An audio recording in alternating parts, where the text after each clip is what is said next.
second video today will be on what the book calls effective sentence writing.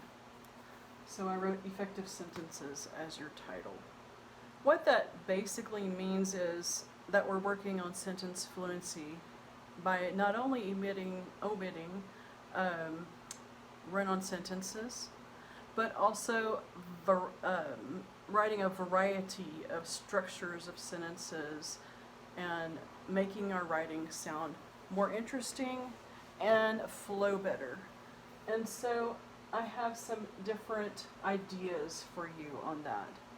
The fact that I'm giving you these ideas should help you with your workbook pages, but it should also help you get a better grade on your sentence fluency part of your writing assignments. So it says here, vary sentence length using short and long sentences. It works.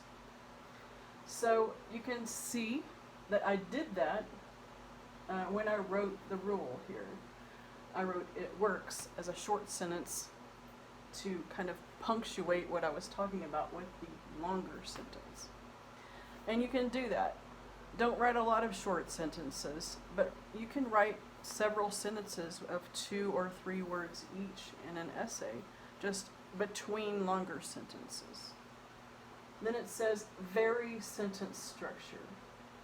Instead of this, maybe say this. Okay, so the first one says, when she left, she slammed the door. When the door slammed, the baby cried. Do you see how those two sentences have the same structure? They have an adverb clause beginning with the word when, and then followed by a sentence with a transitive verb and an object. And this one, adverb phrase, then a subject, and then it has an action verb. This time it's not a transitive verb, but still has a very similar sounding structure. Or you could write this. When she left, she slammed the door. The baby cried at the sound. Or you could write, the baby cried and cried. And so now we've communicated more, and we didn't need to use that same structure of the adverb phrase before the rest of the sentence. Okay, parallelism is one of my favorite topics. Instead of this, maybe try this. Instead of I tried but it wasn't any good, try this. I tried, I failed. Now we have a parallel structure. We have subject, intransitive verb, subject, intransitive verb. Very parallel. Especially with lists, I think parallel structure is, if not essential, a very good idea. So you could say, coming early, hard work, and a positive attitude. Okay, well we have a list there, and that's fine, but you have like a gerund phrase here, and then we have adjective, noun, and instead of having a gerund phrase, I would like to have adjective, noun. Now I put punctuality, but punctuality is just the noun, and so if I add strict, I can't really write very well with this tripod, but strict punctuality, hard work, and a positive attitude. Now we have adjective, noun, and it sounds better because it's parallel. I hope that makes sense to you. Then it says use interrupters. So don't use interrupters in every sentence, but using interrupters can, number one, vary your sentence structure, and number two, cause people to stop and take notice of something. The last cookie, the one with sprinkles, was gone. Okay, so I used a positive phrase, renaming the cookie, to interrupt the sentence, and I wanted to really emphasize that it was an especially good cookie. So I made an interrupter to especially emphasize that. And then the other one, that guy, I know he did it on purpose, took it. So in this case, it's not in a positive phrase, it's actually a whole sentence, or a whole clause, you probably should say, that interrupts that guy took it. Okay? Normally, you would probably write, that guy took it, I know he did. I know he meant to, or something like that. Um, but, and again, we're talking about a variety of sentence structures that causes good flow, and sometimes with an interrupter, it kind of almost stops the flow for a second to emphasize something. Use unusual sentence patterns occasionally. Don't use them all the time because it sounds just weird. But here's an example. And away we went. So you're telling a story. Let's see. And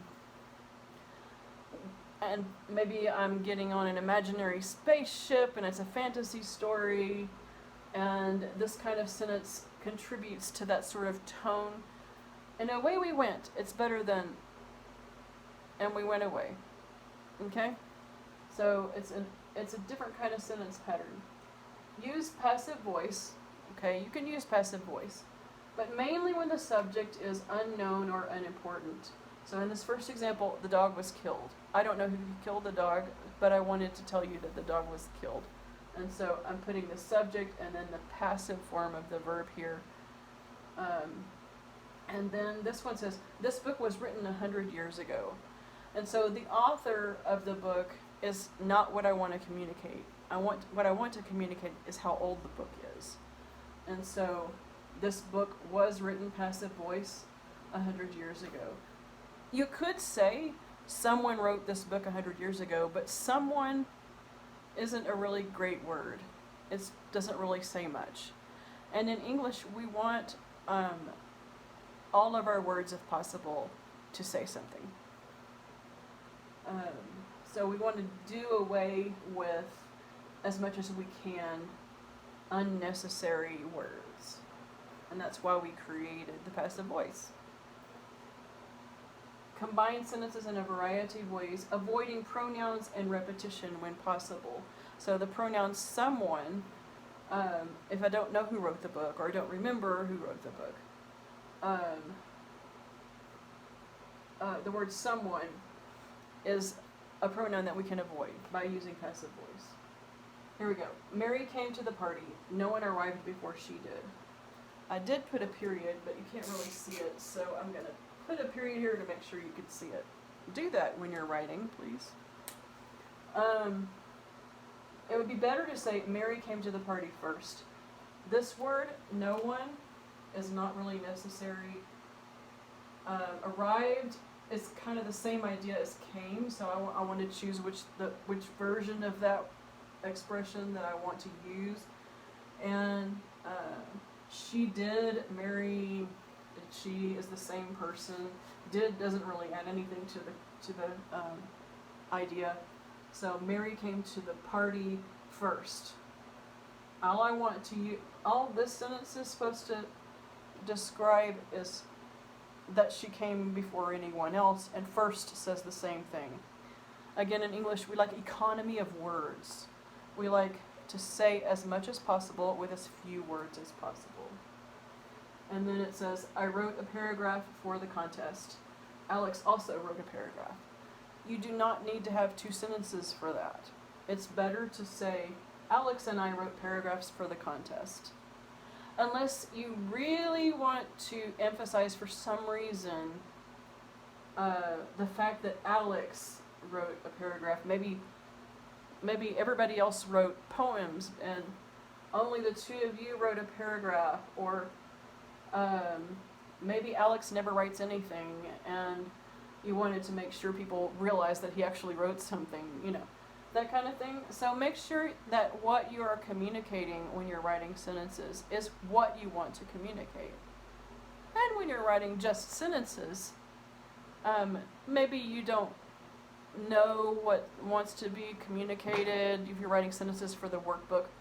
But if I tell you to write about a personal experience, like if this were something about a personal experience, then you want to look at it and see that your sentences flow, that you use an economy of words, and that you don't repeat ideas unnecessarily. The only reason you would repeat an idea is because you really want to emphasize it. It's super, super important. Like I used the word super twice because I want to emphasize how important it would have to be in order to repeat something.